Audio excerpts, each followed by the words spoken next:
NRI Wellness. We bring you the latest in health and nutrition information, create customized nutrition programs, and walk you through the process to ensure your success.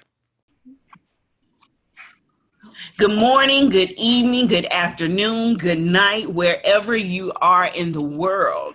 And welcome to another fantastic episode of 10 Dimensions of Wellness. I am your host, the owner of NRI Wellness, Cami Red. Now, today is probably going to end up being one of my favorite shows. You guys who follow me online, who are a part of any of my groups, know how excited I was to have today's guest on my show. It is Tamika Morrow, nurse practitioner. You have seen her video all over my page, my groups. If you're any groups that I'm in, you've seen me post her video in there as well. So I know a lot of you have been waiting for September the 16th. That's the day that this interview drops. So I'm going to let Tamika Morrow tell us exactly how she got to this point, her journey to wellness, and then we're going to dive into the meat of this interview. Well, thank you so much, Cami, for having me. I truly appreciate this opportunity and this honor to be able to share with your worldwide audience. So just a little bit about how I got into it. So as a little kid, I was always interested in medicine. So that was my thing. I thought I wanted to be a surgeon. It all sounded good in theory. But as I went to undergrad, and I started taking different courses, I started noticing that, African Americans were number one in this. They were number one in that. Like every disease you didn't want known to man. And so I remember at that time, I said, when I go to grad school, I'm gonna make sure I focus in on reversing, that trend. I was like, people are being, sick, and they don't necessarily have to be sick. So that was my passion. So I went off, decided to go to NP school, and that was my thing. Hey, all diabetics, I'm gonna make sure you don't go on dialysis. I'm gonna make sure you don't get your legs cut off. I'm gonna make sure you don't lose your vision. So I was gung-ho about it. So then along the course of my tenure, I was working with different practices, and it was just a whole bunch of patients that we had to see every day, and it was taken away from my passion because I couldn't necessarily reverse this disease, or I couldn't necessarily give the care that was necessary when I'm having to see 25, 30 patients in a day. So I decided to venture off on my own.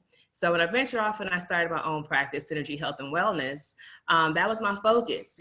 Hey, I'm gonna make sure people don't have heart attacks and strokes, and I was really excited about that. And then one day, this is a pivotal point in my career, I had this one patient that came into the office and, got her blood work back, and she was what they consider like a pre-diabetic.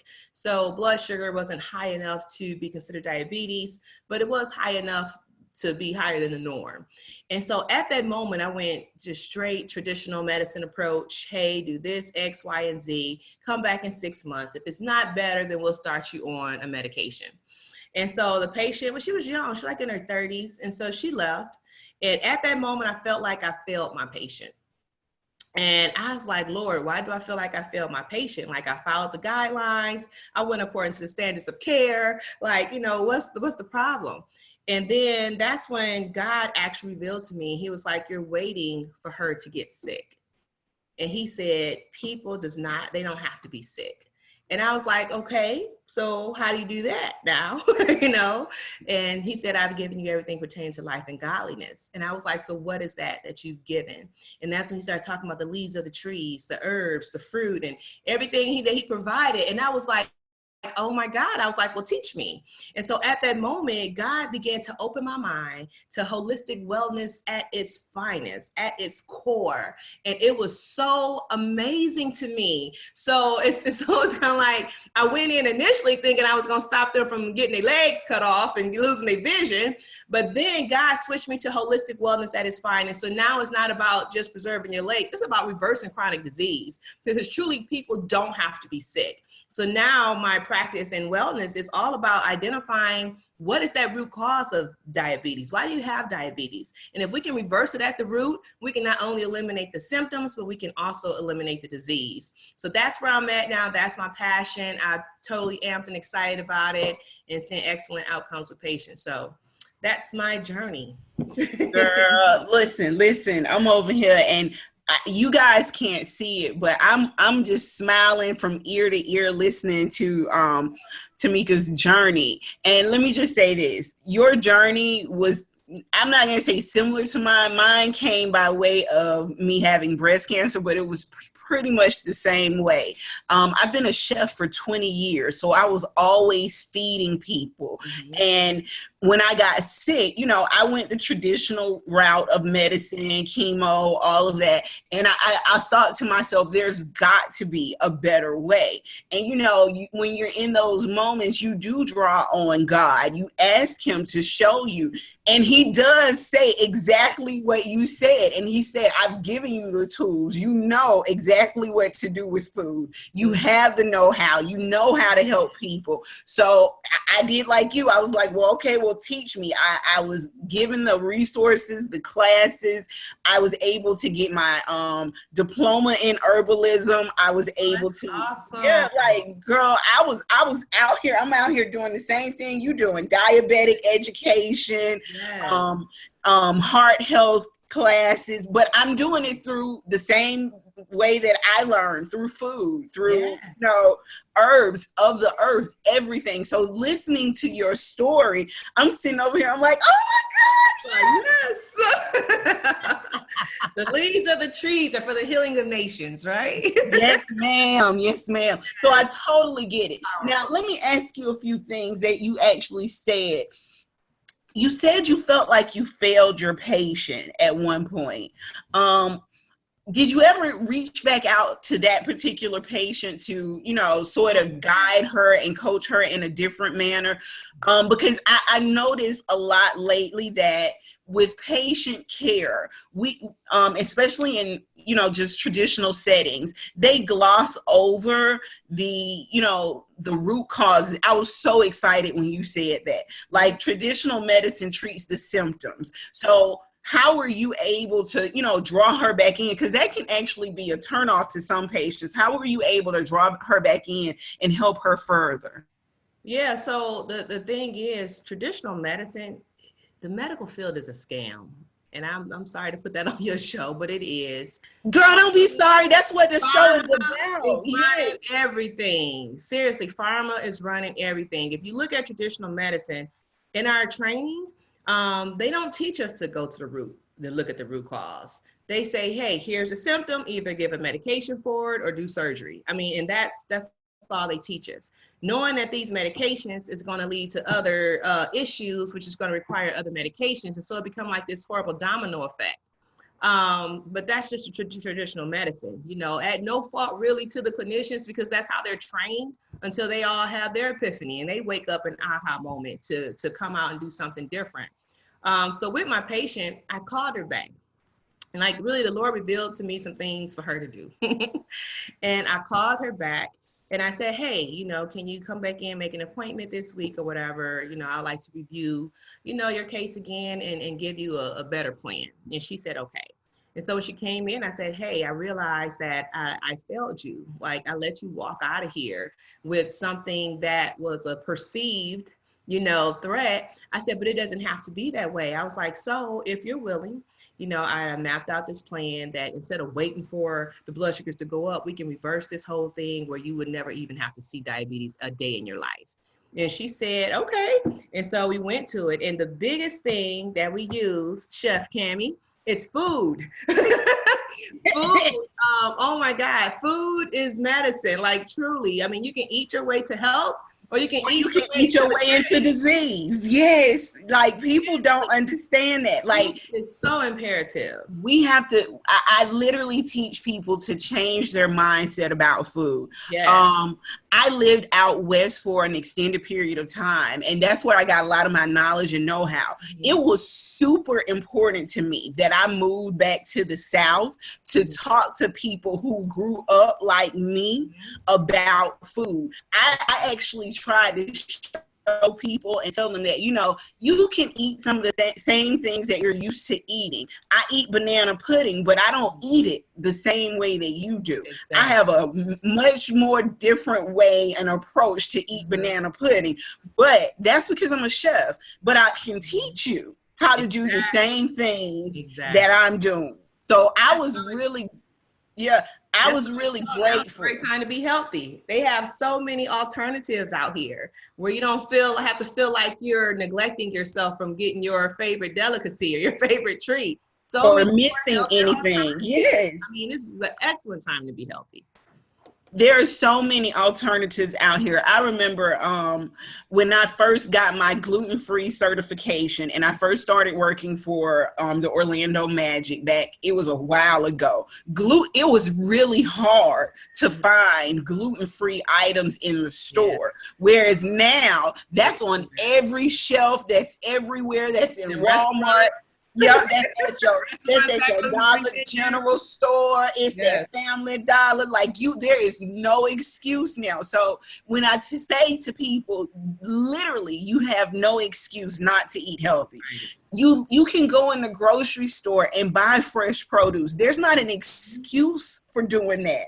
Like, it's not like it's not. I know there are some food deserts out there, but what I've learned is that Walmart is a resource in a lot of areas.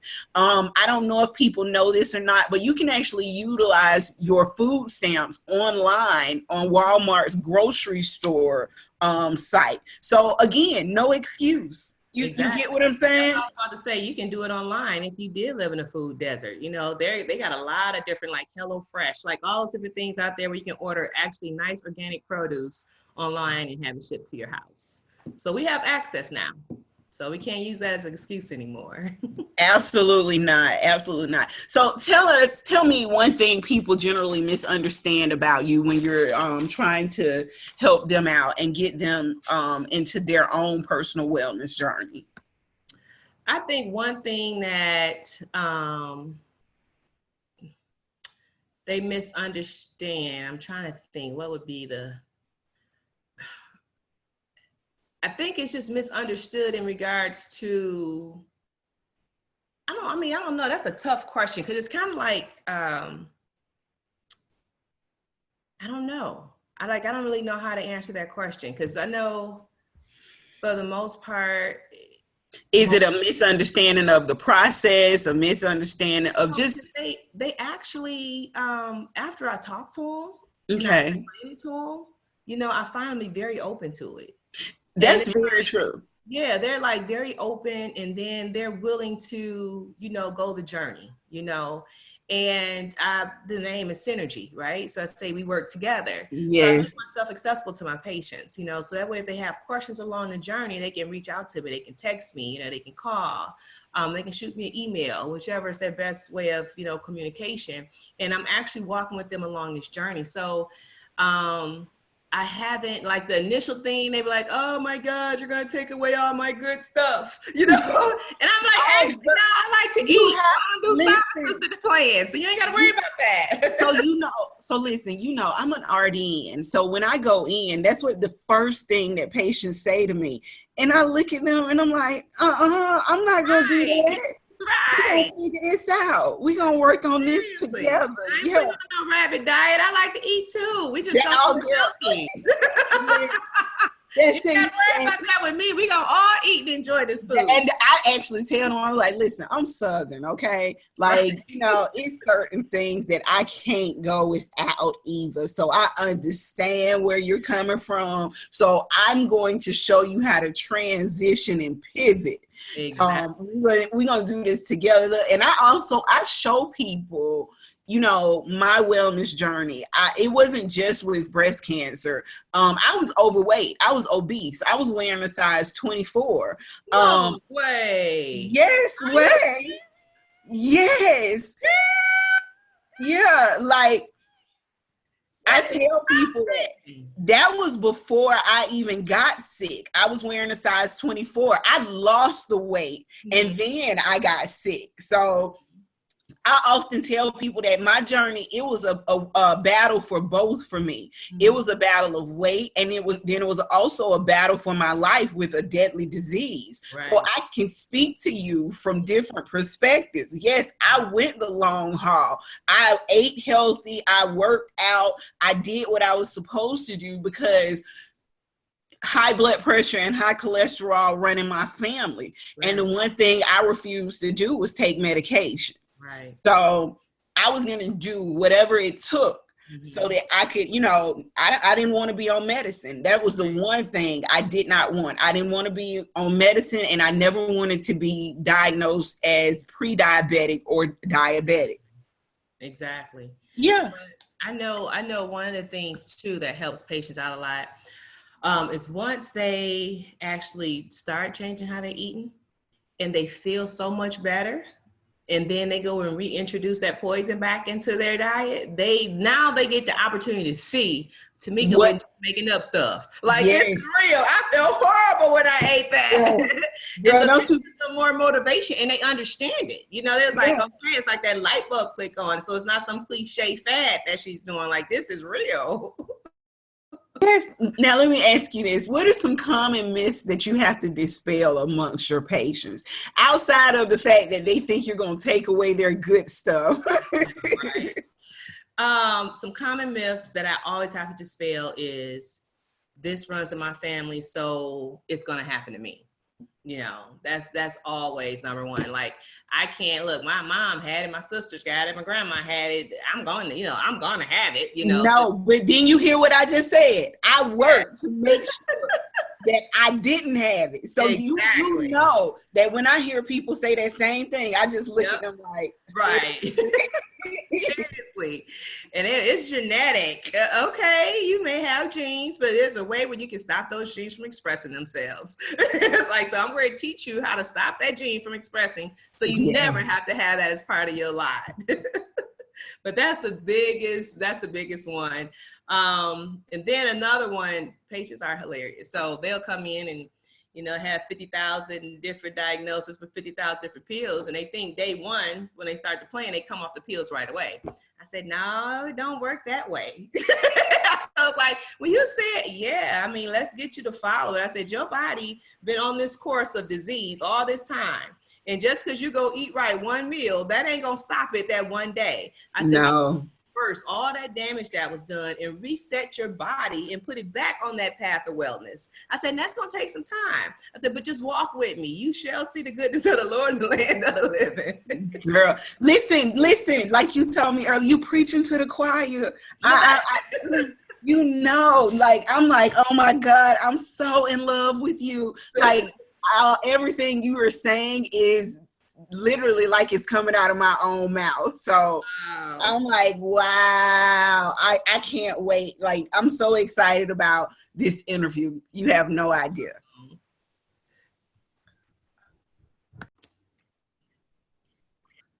Now, Tamika, from a medical perspective, what do you think the biggest failure you've seen this past year, and why do you think that has happened? I would say the biggest failure is how we mishandled this whole disease and pandemic. Because, and the reason why I would say that is, remember, I'm big on holistic, right? So I'm not just looking at one thing, but just looking at it from an overall picture. And let me say this, you're not just big on holistic, you actually have a medical background. So this is a two-sided view standpoint. It's not just from, like me, I would be a holistic view standpoint only, whereas your background gives you insight from traditional medicine and that insight from the holistic standpoint as well. Correct, definitely. But when we look at it, so I'm gonna just kind of rewind you and walk you along this journey, if that's okay. So this whole thing with coronavirus that we're experiencing right now is really not new. You know, coronavirus has been out years ago. And so how it became to where it is now. So there's this particular type of research they did, you know, called gain of function studies. Dr. Fauci is big on that. He's the main scientist, you know, that's always been behind it. But they did it before, back with the H1N1, and then he started doing the coronavirus. His whole premise was, if, you know, this particular virus was ever used as chemical warfare, we will be in a position to be able to shut it down so it won't impact the nation. That was his whole premise. So a few years ago, they were manipulating this coronavirus at the CDC here in America. And then what ended up happening was you had over 200 scientists decide to pull out of the studies, this type of research, because they said it was unethical. And the reason why it was unethical, they said, because one misstep, we can cause a global pandemic. And so what ended up happening, the CDC shut it down, the US government stopped funding it. Fauci said, no, I still want to do it. So he partnered up with a scientist over in China at the Wuhan lab. And so henceforth, now we're here, we're at this global pandemic. So when you're talking about, when I say the mishandling of the virus was the biggest mistake, it's because Dr. Fauci, being the chief infectious disease doctor in America, is well-versed in this virus. He's been studying it for years, at least dating back at least the last 5 to 7 years. He's been studying this for years. So you can't tell me, Fauci, who's been studying this for years, that you don't know what to do in the midst of this pandemic.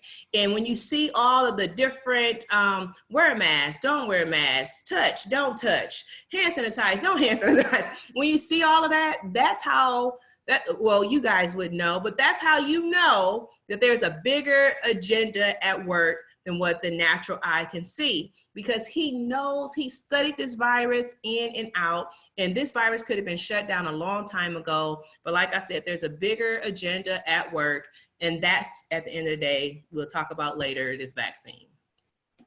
So okay. the biggest misstep.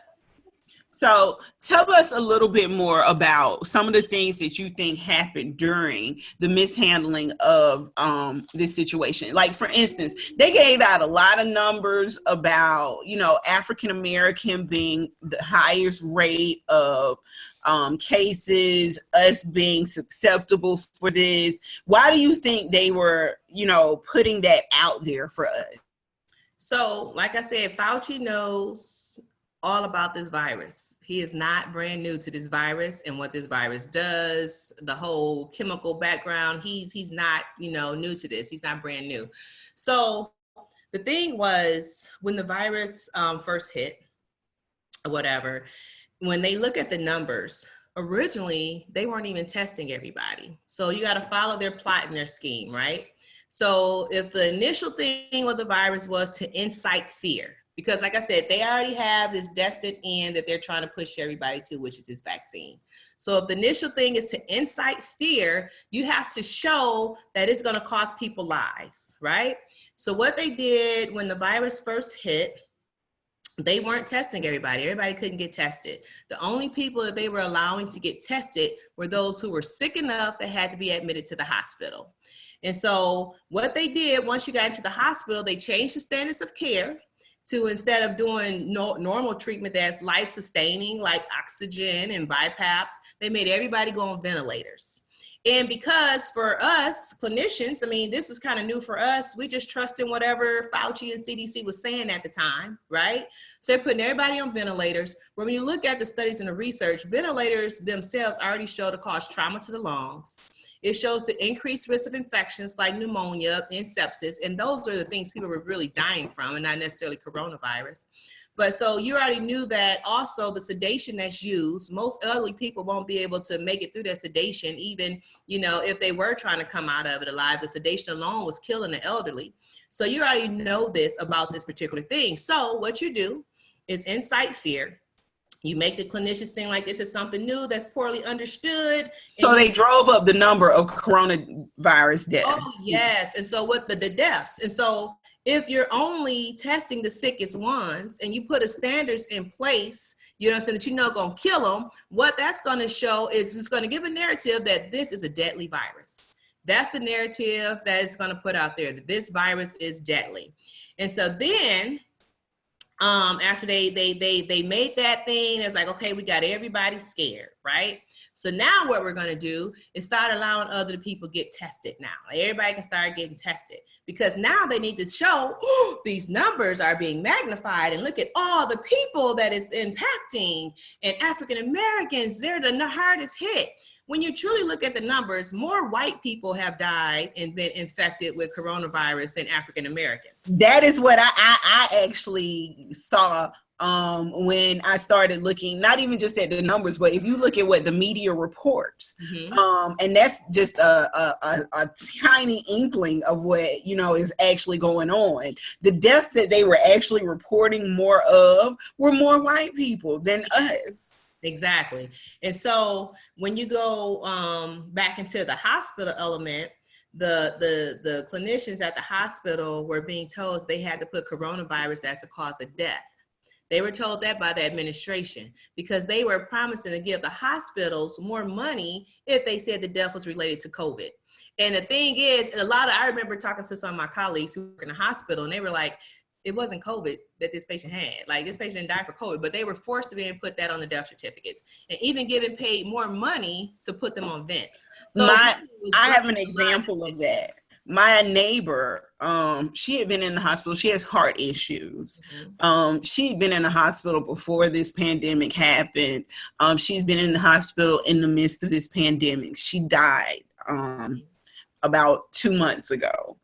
And let me say this, during the midst of this pandemic, every time she went into the hospital, she tested negative for COVID, okay? When she died, what do you think they put on her death certificate? You have got to be kidding me.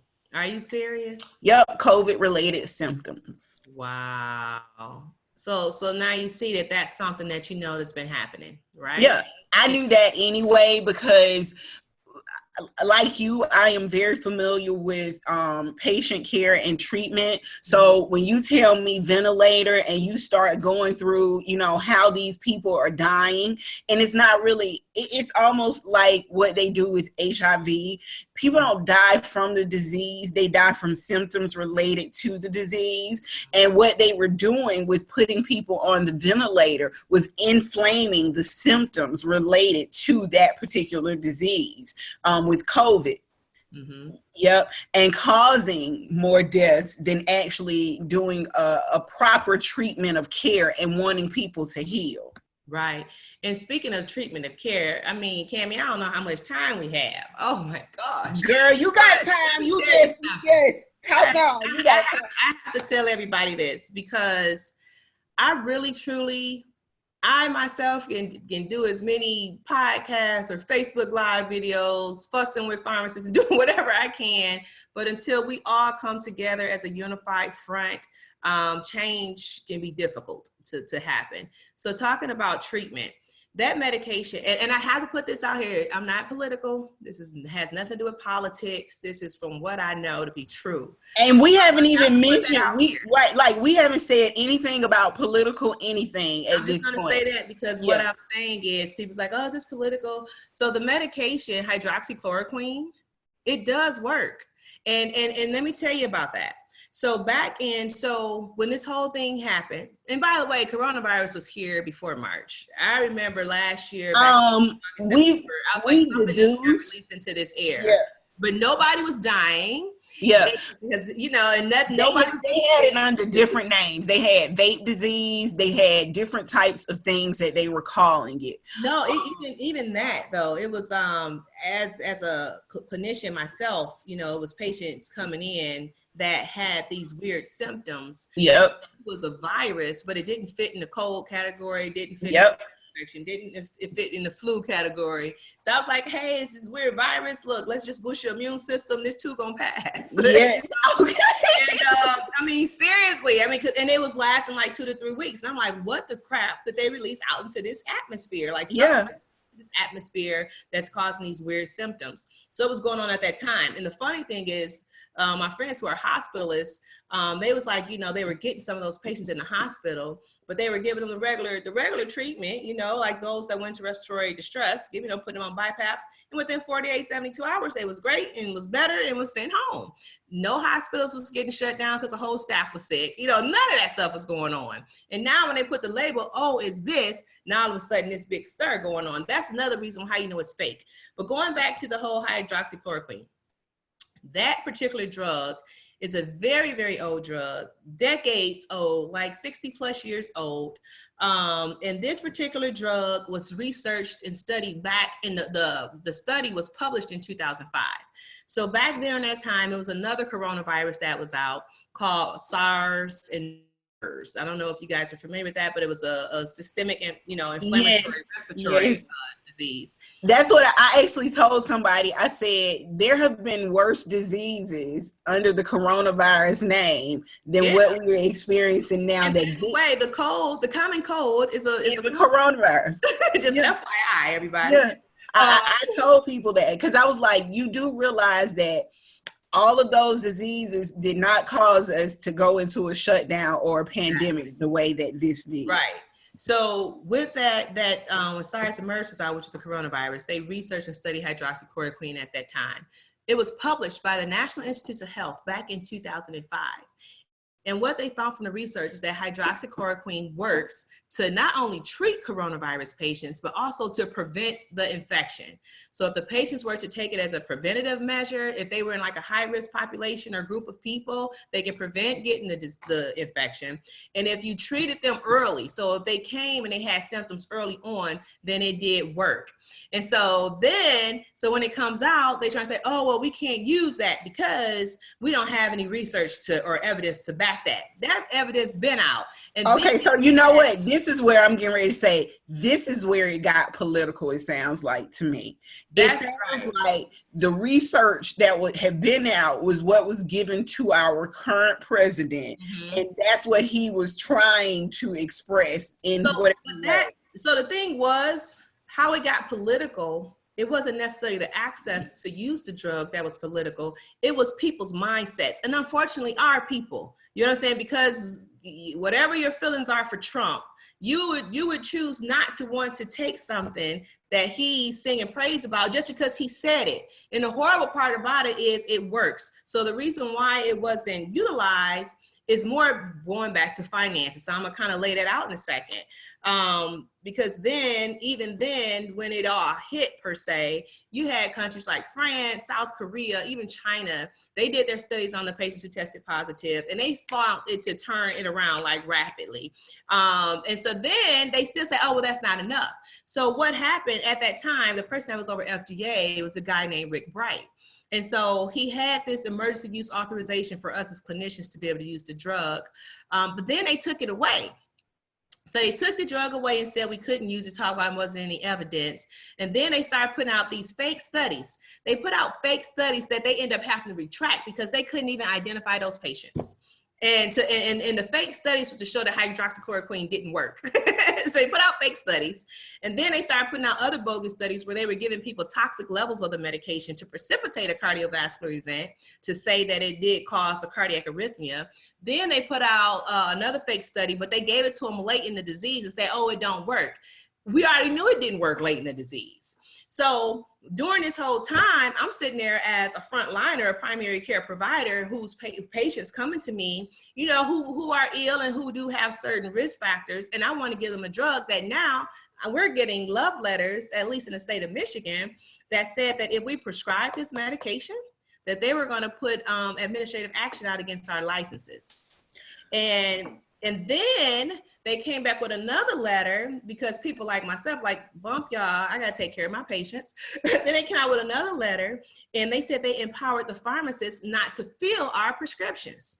And they told the pharmacists, if we send in a prescription for hydroxychloroquine, to report us to the state licensing board. And then also they were threatening the pharmacist license if they filled it. So I said, oh, heck no. Never in all my years have I heard of anything like that. I talked to other physicians that are older than me, and they said never in all their years have they heard of anything like that. So when you look at the fact of fear, Then you look at the fact that they're taking away something that works, you know there's a bigger agenda. And then come to find out, the guy, Rick Bright of FDA, who took away our right to use the medication, he was leading this group called BARDA. I forgot what it stands for, but they were the ones who were producing the drug remdesivir, as well as starting the vaccine studies or whatever, right? Remdesivir is the drug that they use in the hospital for coronavirus right now. So think about it. Going back, so like I said, before it was political, it was always about money. So you're going back, if we give people a drug that we all know really do work, then they won't, A, use this remdesivir that we done pumped all this money into, and they won't, B, take this vaccine because they'll have no need for it. At the end of the day, they all invested this money and they want their money back. They want their return on their investment at people's expense. And that's the part that boils me to no end. And that's the part that makes me upset. So one of the things I would say to the African-American communities, don't allow Donald Trump and anybody else that you may not like skew your mindset against something that can work for you.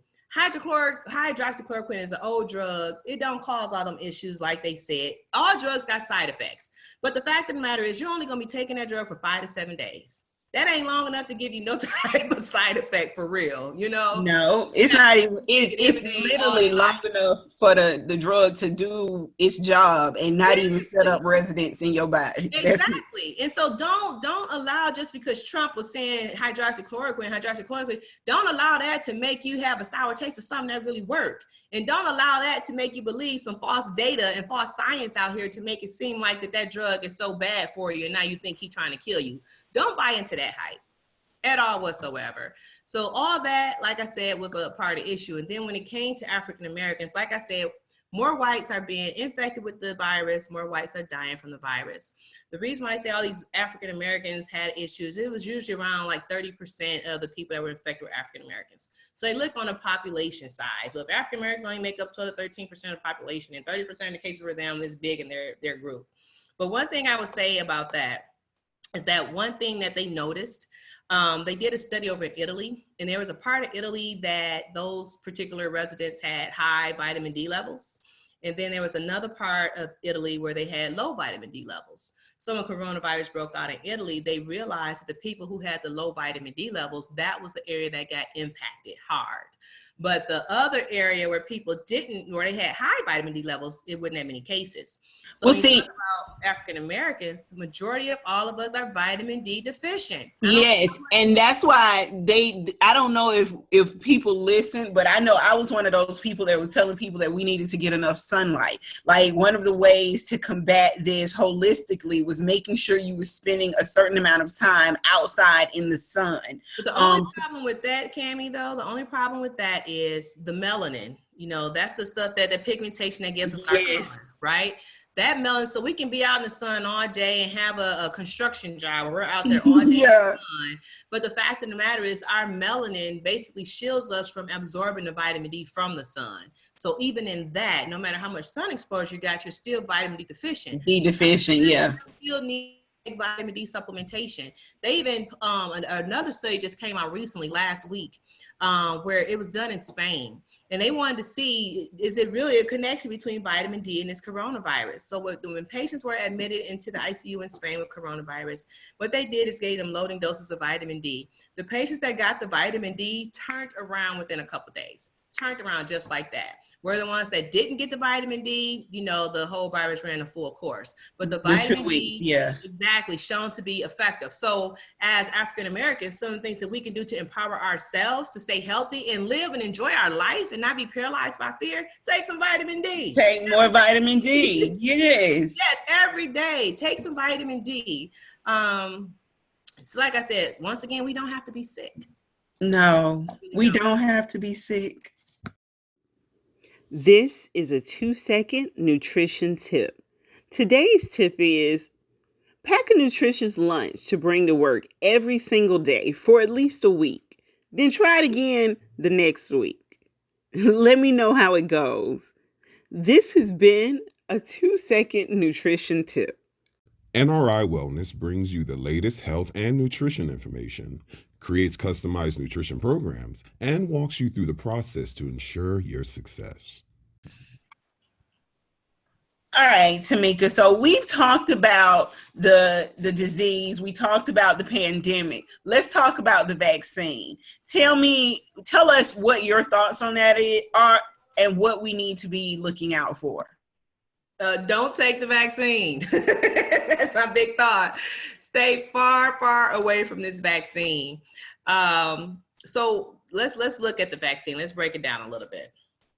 So vaccines in general usually take years, like literally years to make it, okay? Because they really have to make sure it's safe, and they also got to make sure it's effective. And typically what they usually do is do it on animal trials first, to make sure that the animals didn't respond well, and to be able to watch it after a course of time to make sure there's no type of unusual or abnormal response to it.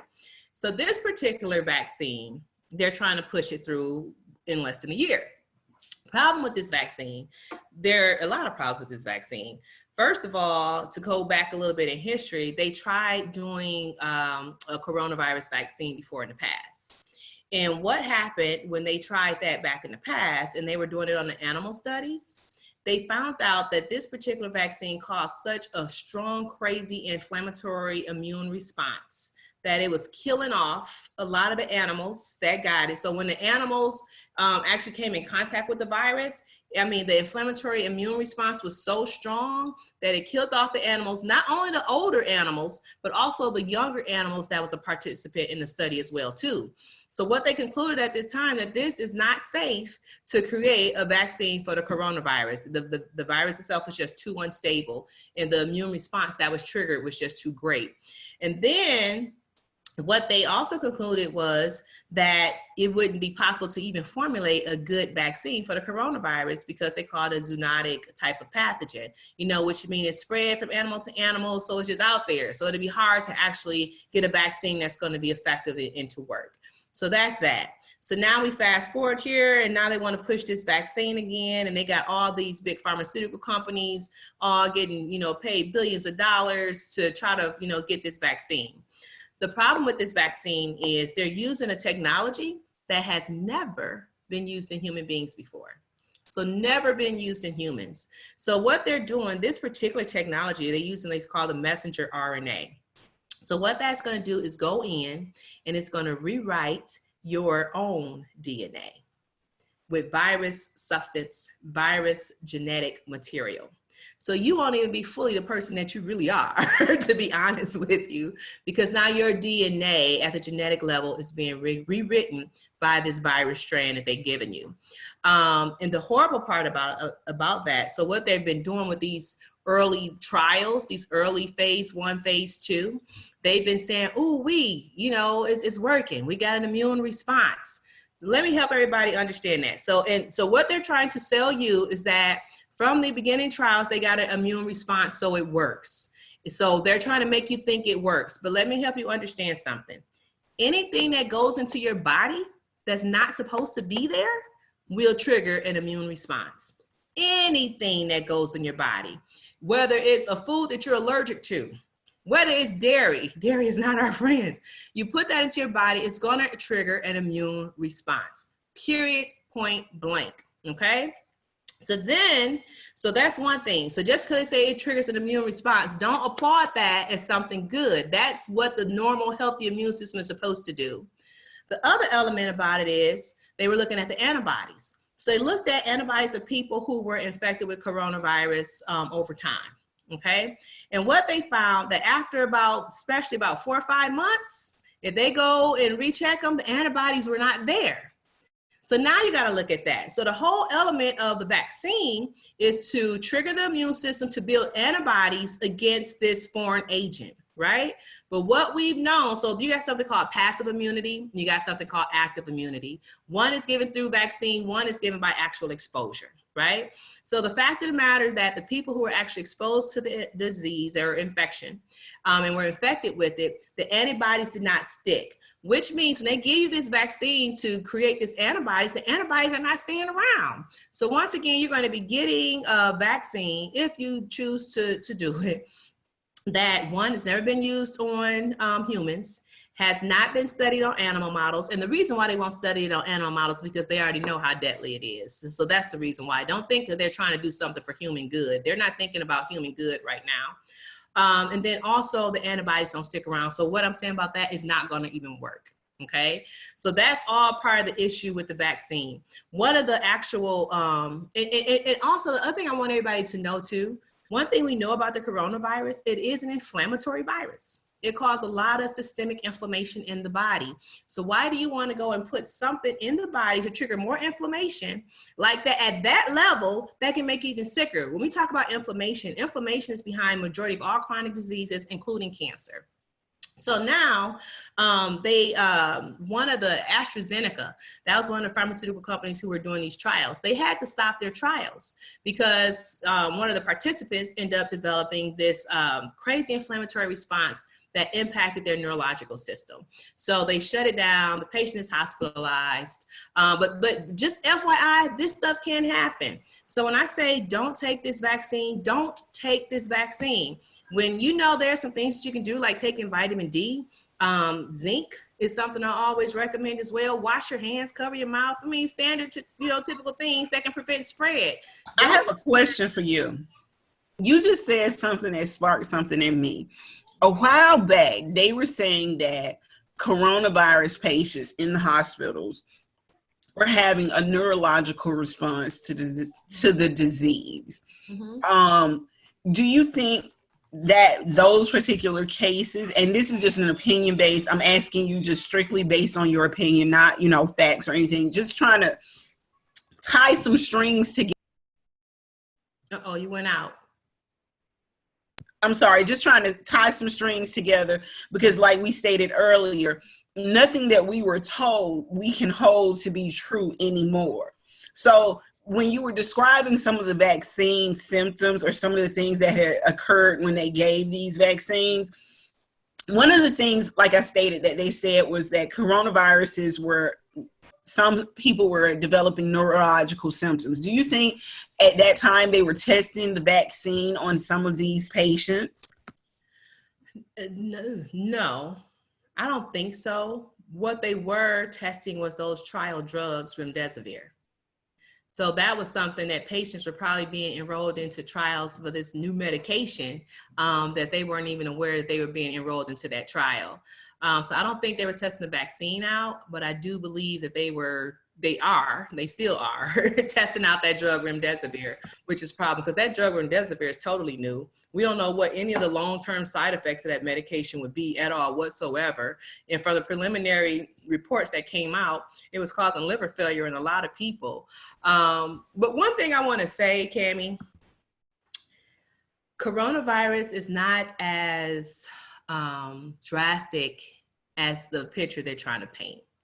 Because when you look at the numbers, truly, it's not that many people that has been infected with coronavirus, even from the numbers that they put out.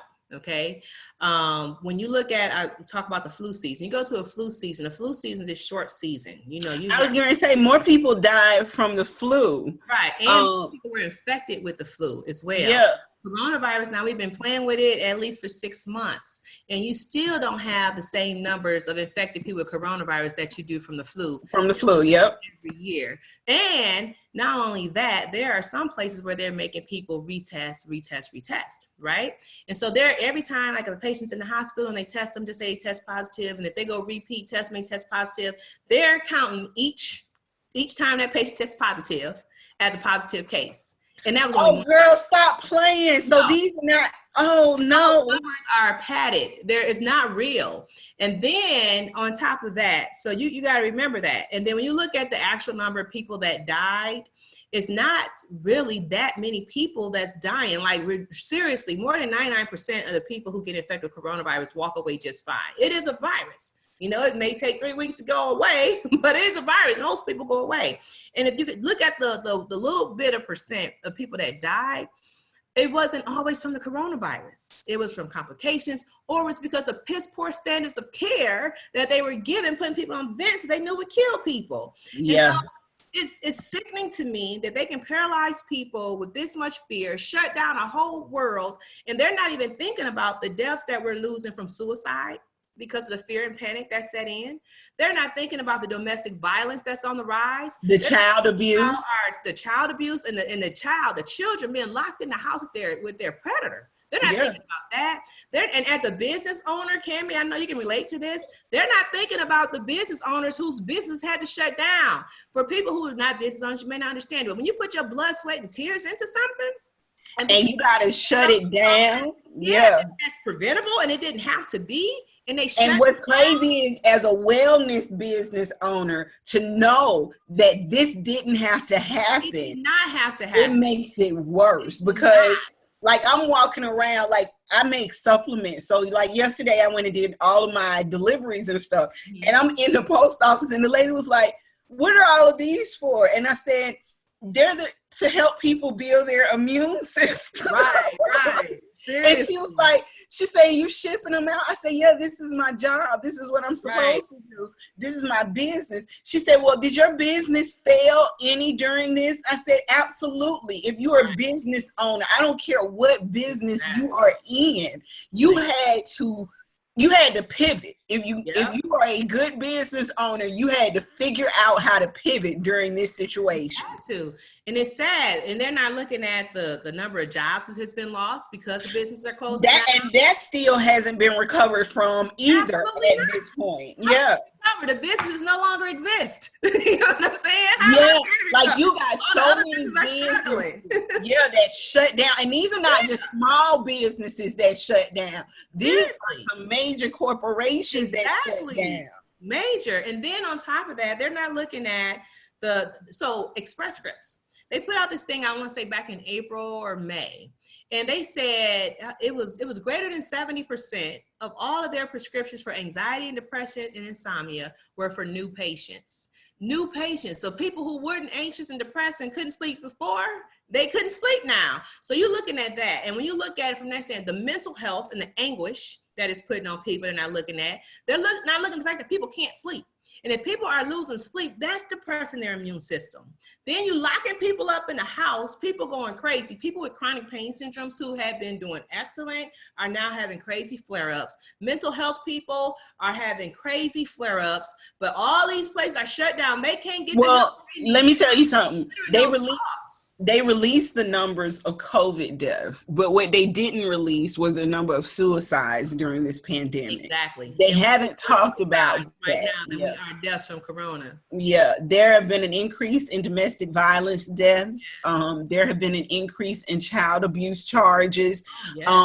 We are reading about more child abuse charges now than we have before. Think about that, Cammie. Think about that. Think about the trauma that people are going through right now. Yeah. That trauma is going to last much longer than this virus if they got that lasts only 2 to 3 weeks. Listen, let me say this to you. People will be talking about 2020 for the next 20 years or so. So they're going to be reliving this experience, telling their children how they grew up through this. Like, this is going to go down in history. Don't sleep. The kids are also having some traumatic experience from this. This virtual learning stuff is killing our children. Exactly. Kids, that's not a good platform for a lot of people to learn. So now they're going to be falling back on education. Kids grow and develop with their peers. That's part of their overall healthy development. Now you done took them away from their peers. You're making kids think it's not safe to touch. Physical touch, intimacy is part of the human experience. It's part of our well-being. We thrive off of that. Yeah. And now you're teaching them and putting these images in their mind that that's not okay anymore. So think about the possible PTSD that even our kids will suffer from as a result over something that don't have to be. And that's, I'm just so like pissed off, for lack of a better word. No, that's in essence the best way to describe it, because here's the thing. We live in a society where we are extremely social. Our children, we're teaching our kids to look past differences, to be social with other people. But now we're teaching our kids to social distance, not be around people who are different from you, not go outside your house. We're teaching our kids fear. Yes. And the Bible said fear have torment. So we're tormenting our kids right now, pushing all this fear for something that's not even real. And that bothers me. That bothers me too. I read an article the other day about this lady. She was just fighting her government to let the kids back in school because her son had autism. Mm-hmm. And she was seeing him develop really well with his autism at school, but now she'd seen him revert back to some really horrible behaviors, being locked in his home. So this is traumatizing everybody across the board. And think about, Cammie, because another thing they don't consider is the single moms. The single moms who got to work 1 and 2 jobs to keep a roof over their baby heads and to feed their babies. So now you're mandating everybody stay at home. Who's going to teach their children? You know, what if they got all small kids? Who's going to be there? Daycare? No, see, but that's what they didn't think about. They can't go to work. Community. You're not even considering that. You don't have daycare, so you can't go to work. If you got small kids and you don't have a support system, there's nobody to watch your children, which means that your job is at risk. Exactly. And they're not even considering that cost. And now they out of a job. Now, how they going to take care of their family? You know what I'm saying? Like, the whole thing is sickening to me. And then it don't have to be this way. It's not even just that. Now you're about to have a whole population of homeless people as well, because now they're about to list they're about to lift this eviction bubble. So now everybody who was unable to pay their rent during these times and have not been able to catch up on it, they're at risk for losing their homes right now. Exactly. And we already can't even manage the homeless population we already have. And so it's that type of stuff. So you mean to tell me that if you look at the benefit risk ratio, you think it's more beneficial for people to be locked up in the homes and doing all this stupid stuff that you're doing for a virus that majority everybody gonna get over in 2 to 3 weeks, instead of pushing the narrative to take some vitamin D, take some zinc. Zinc stops the virus from replicating if you do get infected with the zinc or with the virus. Take vitamin D, take zinc, take some vitamin C, stay away from dairy, stay hydrated, get some rest, enjoy your relationships. You know what I'm saying? That should be the narrative that should be pushed out instead of everybody lock up. Oh my God, don't go out Labor Day weekend. Like, all that is crazy. And they know it's crazy. So yeah. Well, see, I think that's what a lot of the younger generations were trying to prove.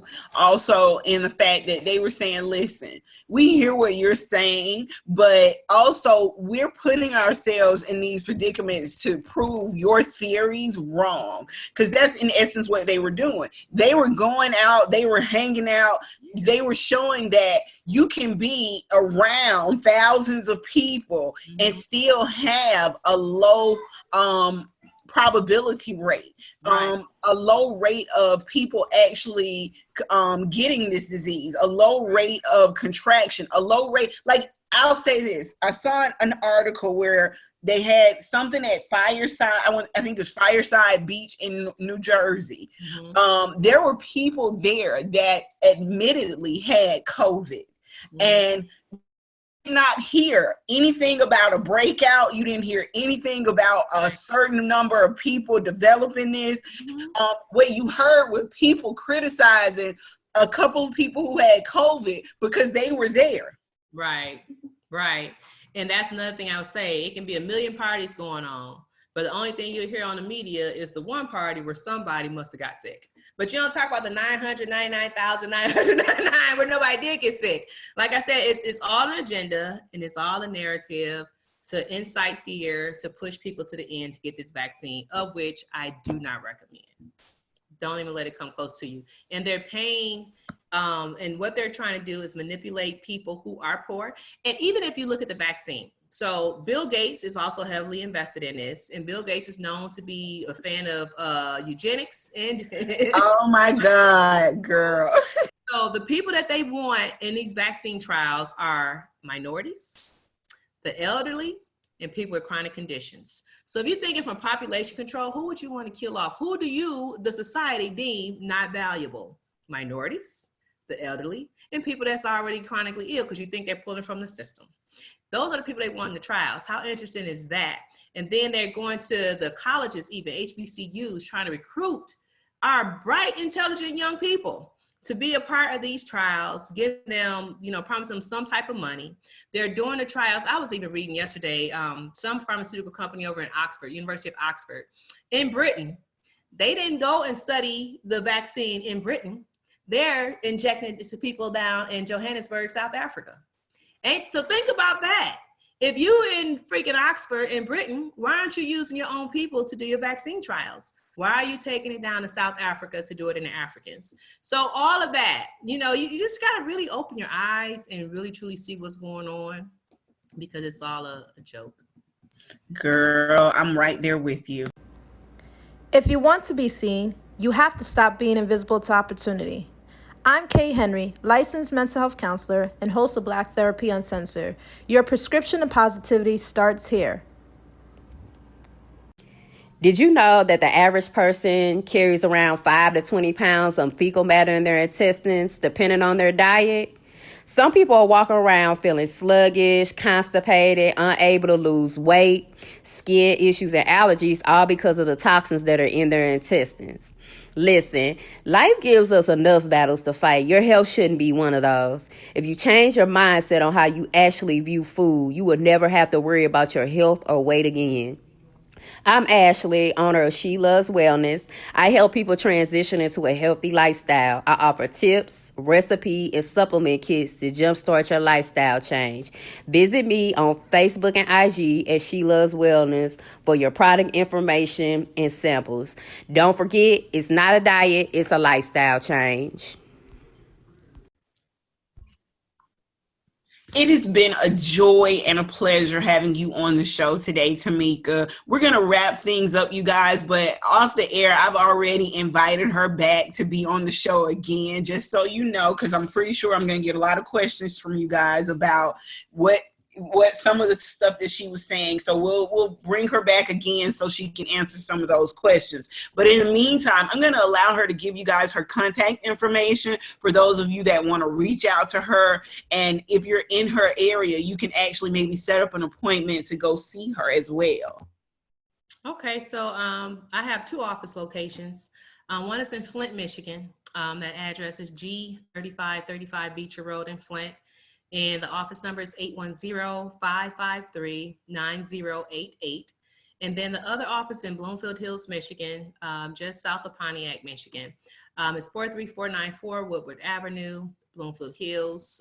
Phone number is 248-481-4241. You can also check us out on our website, www.synergy, SYNERGY 913.com. So that's synergy913.com. I'm also on Facebook. You can like us there as well too. Hope to hear from you all soon. Okay, so you guys, we write an article about all of our guests, so you can find all of all of Tamika's information on our NRI Wellness website under the About Guests panel, as well as check our Facebook page, 10 Dimensions of Wellness. It's a group on Facebook. Join that for after the podcast. We post the article in there, and a lot of our guests are members of that group, so you can always reach out and find them in there as well. So we have a few questions that we're going to wrap up our show with for you today. The first question is, what's been the biggest surprise you've had in the last few months? The biggest surprise is the fact that they would take away a patient's right to be treated. I never thought in a million years that would ever happen. But patients have certain rights, and one of them is the right to treatment. And the fact that they took away a patient's right to treatment just it's sad. It's left you speechless. I have no words. I would have never thought that would have happened. Wow. Okay, so what have you learned in the last 10 years that you wish you'd known 10 years ago? I'm sorry, let me reword that. What have you known now that you wish you'd learned 10 years ago? I wish I would have known 10 years ago about holistic wellness. I think about some of the patients that I did come across, 10 years ago. that I didn't have the understanding, and so I just remember just following guidelines, the standards of care, pushing all these drugs, and even being a champion of drugs. I mean, I used to be a speaker for medication before, and so now knowing what I know, I mean, I wish I could have did something different, but hindsight is 2020. Okay. What inspires you and makes you feel like your best self? What inspires me is when I see my patients walk in wellness and truth. When I have patients that come to me and they had some crazy health complications or issues going on, and they've been to 50,000 doctors and nobody can figure it out. And then God reveals to me what's going on, and I can lay out this holistic wellness plan and see the chronic disease reverse, see the conditions, all that go away. And to have patients come out with that testimony that they got their life back, that is the most rewarding experience ever. And it lets me know that my labor of love is not in vain. So just helping people walk in truth and getting their life back. I know that's right. Now, this is our last question. If you could have a billboard with anything on it, what would it say and why? Oh my gosh. What would it say and why? If I had a billboard with anything on it, and I'm acting like I'm answering an exam question. Thank you so much. But one thing I would say probably is God is faithful. And the reason why I would put that on there is because we all go through different seasons and storms in our life. And there's also times where we even felt like God has left us or abandoned us or didn't hear our cry or didn't answer our prayer. But to just remind people that God is faithful. And that reminder, knowing that he's faithful and knowing that he's still on the throne and knowing that he's in control, can give you hope. Because without God, there is none. Absolutely. I totally agree with you on that. Well, you guys, this has been another fantastic episode of the 10 Dimensions of Wellness.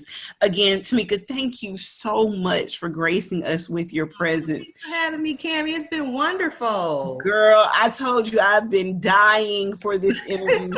I am beyond excited, and I'm just beyond grateful that you even gave us your time. So you guys, you can listen to the 10 Dimensions of Wellness on Spotify, Anchor FM, Pandora, Apple Music, iHeartRadio, Google Podcasts, and a plethora of other audio platforms. You can also catch it on our YouTube channel, NRI Wellness. Don't forget to join our Facebook group, 10 Dimensions of Wellness, for after the podcast. A lot of our podcast guests are in there. They post classes, they do different types of activities. You can connect with them there as well. So again, it's been a pleasure having this show. Thank you for listening again to the 10 Dimensions of Wellness, and you all have a great evening. NRI Wellness brings you the latest health and nutrition information, creates customized nutrition programs, and walks you through the process to ensure your success.